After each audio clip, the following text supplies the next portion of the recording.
ফেসবুকে আপনার একটি ভুলের কারণে আপনি কখনোই কন্টেন্ট মনিটাইজেশন পাবেন না। সেই ভুলটা হচ্ছে আপনার পেজের টাইপ, অর্থাৎ পেজের ধরন। আমরা যখন পেজ ক্রিয়েট করি তখন এই ভুলটি প্রায় করে থাকি, সেটি হচ্ছে পেজের যে ধরন থাকে, পেজের টাইপ আমরা বিজনেস দিয়ে থাকি। আপনি যদি কন্টেন্ট ক্রিয়েটর হতে চান তাহলে আপনার পেজের টাইপ হতে হবে ক্রিয়েটর।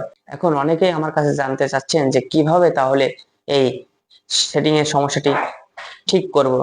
আপনাদের জন্য আজকের এই ভিডিওটি, চলুন কথা না বলে সরাসরি স্ক্রিনে আপনাদেরকে দেখিয়ে দিই। প্রথমেই আপনার পেজের থ্রি ডট মেনুতে ক্লিক করুন, তারপরে সেটিং অ্যান্ড প্রাইভেসিতে ক্লিক করুন। এরপরে সেটিং অপশনটিতে ক্লিক করে একটু নিচের দিকে আসলে দেখতে পারবেন পেজ সেটআপ নামে একটি অপশন আছে। পেজ সেটআপ অপশনে ক্লিক করুন। এরপরে একটি ইন্টারফেস আসবে, সেখানে পেজ অ্যাক্সেসের পরে পেজ টাইপ আছে।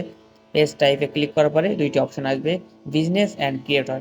এখান থেকে আপনাকে ক্রিয়েটর অপশনটি সিলেক্ট করে নেক্সট অপশনে ক্লিক করলেই আপনার কনফার্ম অপশন আসবে। কনফার্ম অপশনে ক্লিক করার পরে আপনার সেভ হয়ে যাবে। যাদের এখনও এই অপশনটি ভুল আছে তারা অবশ্যই দ্রুত সংশোধন করে নিন। আমার ভিডিও যদি আপনাদের ভালো লাগে অবশ্যই লাইক, কমেন্ট, শেয়ার করবেন এবং ফলো দিতে ভুলবেন না।